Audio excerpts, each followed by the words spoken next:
Hello, welcome to education therapy. बच्चों, यहाँ पर आज हम उत्तर प्रदेश बोर्ड कक्षा 6 विषय विज्ञान में पाठ 14 के अभ्यास प्रश्नों को हल करेंगे। पाठ 14 जिसका नाम है प्रकाश। तो चलिए शुरू करते हैं बिना किसी देरी के। अगर आपने अभी तक चैनल को सब्सक्राइब नहीं किया है तो सब्सक्राइब कर लें।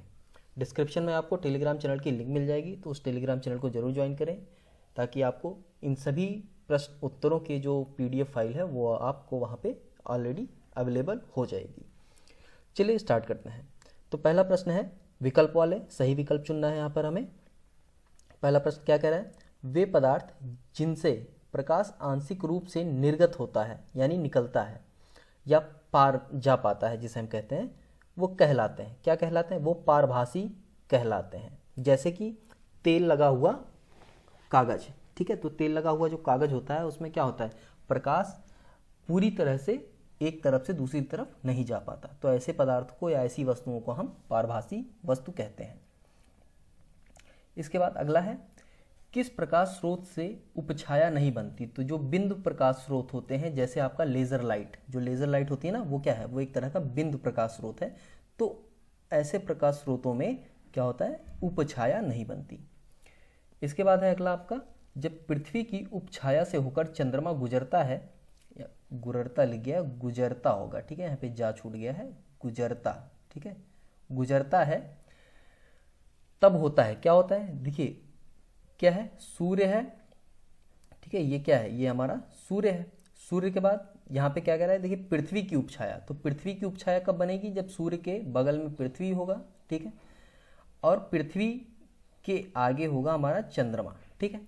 अब सूर्य की किरण पृथ्वी पर पड़ेगी, ऐसे पड़ेगी, तो यहाँ पे क्या होगा? यहाँ पे छाया हो जाएगी। क्या होगा? यहाँ पे छाया हो जाएगी ना। तो इस छाया से जब चंद्रमा गुजरता है तो इसको हम क्या कहते हैं? या ये तो मुख्य छाया हो गई, ठीक है, जिसको और मुख्य छाया के बगल में यहाँ पे आपकी क्या बनेगी? इन दोनों बगल में आपकी उपछाया बनेगी। तो यहाँ पे जब चंद्रमा गुजरेगा तो इसको क्या कहेंगे?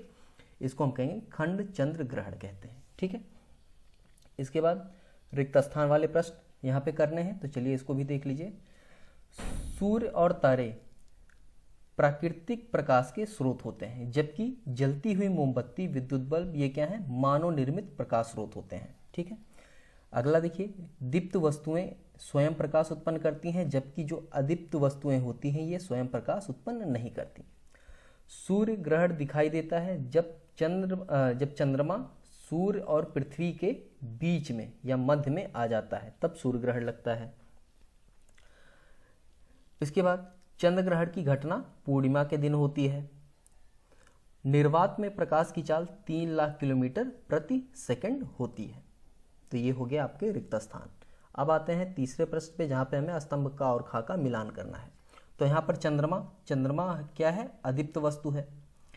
सूर्य दीप्त वस्तु है। ईंट अपारदर्शी है या अपारदर्शक है।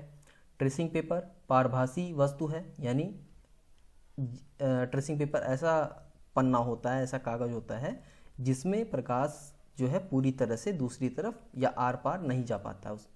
इसके बाद साफ कांच, ये क्या है? ये पारदर्शक है, ठीक है। तो ये मिलान वाले हो गए प्रश्न आपके। अब आते हैं लिखने वाले, डिस्क्रिप्टिव प्रश्न जिसे कहते हैं। तो चौथा प्रश्न क्या कह रहा है? प्रकाश स्रोत किसे कहते हैं? 2 प्राकृतिक तथा 2 मानव निर्मित प्रकाश स्रोतों के नाम लिखिए तथा उनकी विशेषताएं बताइए।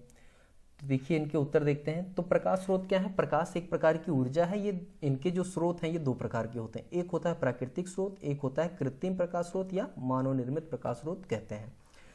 यहाँ पर हम बात करें तो प्रकाश स्रोत जो हमें प्रकृति से प्राप्त होते हैं या प्राकृतिक रूप से प्राप्त होते हैं, उन्हें हम प्राकृतिक प्रकाश स्रोत कहते हैं, जैसे सूर्य और तारे, ठीक है।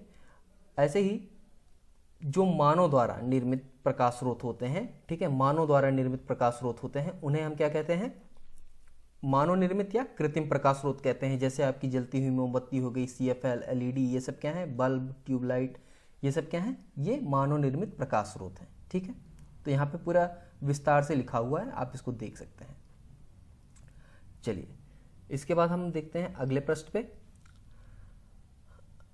अपने आसपास दिखाई पड़ने वाली वस्तुओं में से दीप्त तथा अदीप्त वस्तुओं को छांट कर लिखिए। तो आसपास दिखने वाली वस्तुओं की अगर हम बात करें तो दीप्त में आप देखेंगे तो मोमबत्ती हो गई, सूर्य हो गया। यहाँ पे मोमबत्ती या क्या लिखेंगे? जलती हुई मोमबत्ती, ठीक है, क्या है, जलती हुई मोमबत्ती। तो जलती हुई मोमबत्ती, सूर्य, तारे, lamp, bulb, tubelight, CFL, LED, ये सब क्या है, दीप्त वस्तुएं। अदीप्त में मेज, कुर्सी, चारपाई, पुस्तक, दर्पण, चंद्रमा आदि। ये हो गया। छठवें क्वेश्चन पे आते हैं। पारदर्शी, पारभासी, अपारदर्शी वस्तुओं की परिभाषा लिखिए। अपने आसपास दिखाई पड़ने वाले वस्तुओं में से पारदर्शी, पारभासी, अपारदर्शी वस्तुओं के नाम लिखिए। तो चलिए सबसे पहले परिभाषा देख लेते हैं सभी की। ऐसी वस्तुएं जिनसे होकर प्रकाश आर पार निकल जाता है उन्हें हम पारदर्शी यानी ट्रांसपेरेंट वस्तु कहते हैं, जैसे स्वच्छ कांच, स्वच्छ जल, ग्लिसरीन आदि। पारभासी की बात करें तो ऐसी वस्तुएं जिनसे होकर प्रकाश का केवल आंशिक भाग ही बाहर निकलता है उन्हें हम पारभासी कहते हैं, ट्रांसलूसेंट इंग्लिश में कहते हैं, ठीक है, पारभासी को। जैसे घिसा हुआ कांच, ट्रेसिंग पेपर, तेल लगा हुआ कागज, ये इसके उदाहरण हैं। अपारदर्शी की बात करें तो ऐसी वस्तुएं जिनसे होकर प्रकाश बिल्कुल नहीं निकल पाता उन्हें अपारदर्शी यानी इंग्लिश में ओपाक्यू कहते हैं। जैसे दफ्ती का टुकड़ा, लकड़ी का टुकड़ा, धातु की चादर, ठीक है, और दर्पण या मुंह देखने वाला, जैसे जिसमें हम अपना चेहरा देखते हैं वो दर्पण हो जाए तो वो क्या है, वो अपारदर्शी कहे जाएंगे, क्योंकि उसमें प्रकाश एक तरफ से दूसरी तरफ बिल्कुल भी नहीं जा पाती। और जब प्रकाश एक तरफ से दूसरी तरफ नहीं जा पाएगी तभी क्या बनेगी, तब परछाई बनती है, ठीक है। चलिए सातवां प्रश्न है, किसी प्रयोग द्वारा सिद्ध कीजिए कि प्रकाश की किरणें सरल रेखा में गति करती हैं। तो यहाँ पे प्रकाश का एक प्रयोग है। यहाँ पे एक मोमबत्ती जल रही है, यहाँ पे इसका कलर थोड़ा रेड कर दें। चलिए तो यहाँ पे आप देख रहे हैं, यहाँ पे क्या है, एक मोमबत्ती जल रही है, ठीक है। यहाँ पे एक दफ्ती है, ठीक है, इसमें एक छेद है, फिर एक दफ्ती है, यहाँ पे भी एक छेद है, और यहाँ पे एक दफ्ती है, इसमें भी यहाँ पे एक छेद है। जब ये तीनों छेद एक सीध में होते हैं, ठीक है, ये तीनों छेद एक सीध में होते हैं और मोमबत्ती से एक सीध में होते हैं, यानी मोमबत्ती से एक सीध में होते हैं, तो आपको ये मोमबत्ती की लाइट यहाँ पे दिखाई देती है। लेकिन जैसे ही अगर हम इस दफ्ती को खिसका दें, थोड़ा सा इस तरफ खिसका दें, इधर ले आएँ, तो क्या होगा, ये जो मोमबत्ती से सीधी लाइट या सीधी प्रकाश जा रही है ये यहाँ पे जाके रुक जाएगी, आगे नहीं बढ़ पाएगी। तो इससे सिद्ध हो जाता है कि जो प्रकाश है वो एक सीधी रेखा में चलता है, ठीक है। तो इस प्रकार हम इस चित्र के माध्यम से प्रयोग कर सकते हैं। बाकी सारे ये जो चीज़ें लिखी हुई हैं ये क्या है, ये जो प्रयोग हमने ऊपर किया है उन्हीं की एक एक स्टेप्स, जो चरण हैं वो एक एक करके लिखे हुए हैं। तो बाकी वो सारी चीज़ें मैंने आपको समझा दी हैं। इसके बाद हम आते हैं, अगर आपको ये चरण पढ़ने हैं तो आप वीडियो को पॉज करके बीच बीच में पढ़ सकते हैं, ठीक है। चलिए आठवें प्रश्न पे आते हैं। छाया, प्रछाया, उपछाया से क्या समझते हैं, प्रयोग द्वारा इनमें अंतर स्पष्ट कीजिए। तो सबसे पहले हम देखते हैं छाया क्या होती है। जब प्रकाश किसी विस्तारित स्रोत से अपारदर्शी वस्तु की छाया बनती है, कोई विस्तारित स्रोत जैसे टॉर्च हो गया, सूर्य हो गया, ठीक है, बड़ा बल्ब हो गया, यानी बिंदु प्रकाश स्रोत को छोड़कर, तो विस्तारित स्रोत जो होते हैं तो उसके सामने जब कोई अपारदर्शी वस्तु रख दी जाती है तो क्या होता है, उसकी दूसरी तरफ इसकी छाया बन जाती है, ठीक है। तो इसी छाया को, ये जो छाया बनती है काली रंग की होती है, इसी को हम छाया कहते हैं। अब इसमें भी दो भाग होते हैं, ये जो छाया बनती है इसमें दो भाग होते हैं। छाया का जो मध्य भाग होता है यानी जो अधिक काला वाला भाग होता है उसको हम प्रछाया कहते हैं, ठीक है। प्रछाया के चारों ओर कम काला भाग होता है जिसको हम उपछाया कहते हैं। अब यहाँ पे आप देख सकते हैं जैसे टॉर्च है, टॉर्च से ये लाइट निकली और यहाँ पे एक गेंद रखी हुई, ठीक है, ये गेंद है। तो टॉर्च से जब लाइट निकलती है तो क्या होगा, ऐसे प्रकाश जाएगी और यहाँ पे इसका छाया बनेगी। तो बीच वाला जो भाग होगा ये अधिक काला होगा, इसको हम कहेंगे छाया। लेकिन जो बगल वाले भाग हैं, ये बगल जो है ये क्या है, ये हमारा उपछाया बनेगी, इसको हम क्या कहेंगे, उपछाया, ठीक है।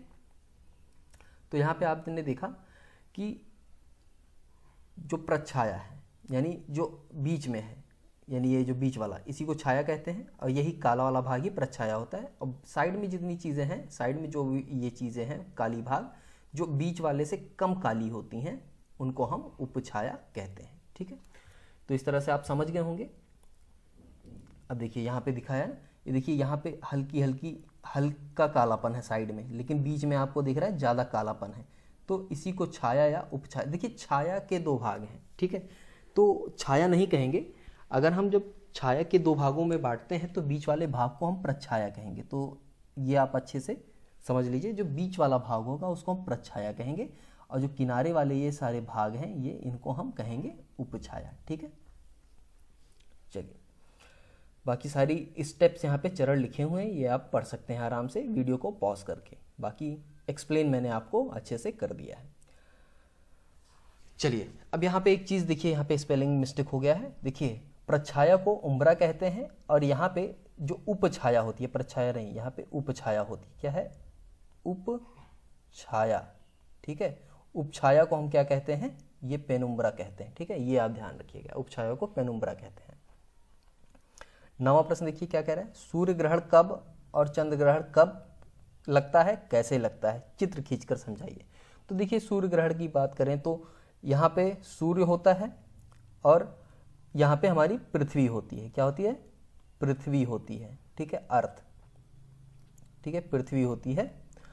तो पृथ्वी के सामने जब चंद्रमा आ जाता है, ठीक है, सूर्य और पृथ्वी के बीच में जब चंद्रमा आ जाता है तो सूर्य ग्रहण लगता है, ठीक है। ये आप बस इतना ही ध्यान रखिए, सूर्य और चंद्रमा के बीच में जब सूर्य और पृथ्वी के बीच में जब चंद्रमा आ जाता है तो सूर्य ग्रहण लगता है। चलिए, और ये सूर्य ग्रहण जो है सदैव अमावस्या के दिन लगता है, लेकिन हर अमावस्या के दिन नहीं लगता। सूर्य ग्रहण जब भी लगेगा अमावस्या के ही दिन लगेगा, लेकिन ज़रूरी नहीं है ये हर अमावस्या के दिन लगे, ठीक है। इसके बाद अगर हम बात करें तो जब सूर्य और चंद्रमा के बीच में पृथ्वी आ जाती है तो चंद्र ग्रहण लगता है, ठीक है। तो ये भी आप ध्यान से याद कर लेंगे, सूर्य और चंद्रमा के बीच में जब पृथ्वी आती है तो चंद्र ग्रहण लगता है। चंद्र ग्रहण कब लगता है? पूर्णिमा के दिन लगता है, ठीक है। ये भी आप ध्यान रखेंगे, पूर्णिमा के दिन लगता है, लेकिन हर पूर्णिमा के दिन ये नहीं लगता है, ठीक है। और एक चीज़ यहाँ पे अगर कोई पूछे खंड चंद्र ग्रहण या सूर्य ग्रहण क्या होता है, तो देखिए चंद्र ग्रहण की अगर हम बात करें तो जब चंद्रमा पृथ्वी की उपछाया वाले हिस्से से गुजरता है, उपछाया वाले हिस्से से, तब खंड चंद्र ग्रहण होता है। और सेम चीज़, वही चीज़ यहाँ पे आप देखेंगे, जब जो चंद्रमा के कारण जो सूर्य ग्रहण लगा है उसमें जो उपछाया वाला भाग होगा, उपछाया वाले भाग में जो उपछाया जहाँ भी पड़ेगी पृथ्वी पर, उस हिस्से को हम कहेंगे खंड सूर्य ग्रहण, ठीक है, या आंशिक सूर्य ग्रहण जिसे हम कहते हैं। तो यहाँ पर सूर्य ग्रहण भी आप समझ गए और चंद्र ग्रहण भी आप समझ गए। तो यहाँ पे इस पाठ के सारे अभ्यास प्रश्न आपके हल हो चुके हैं।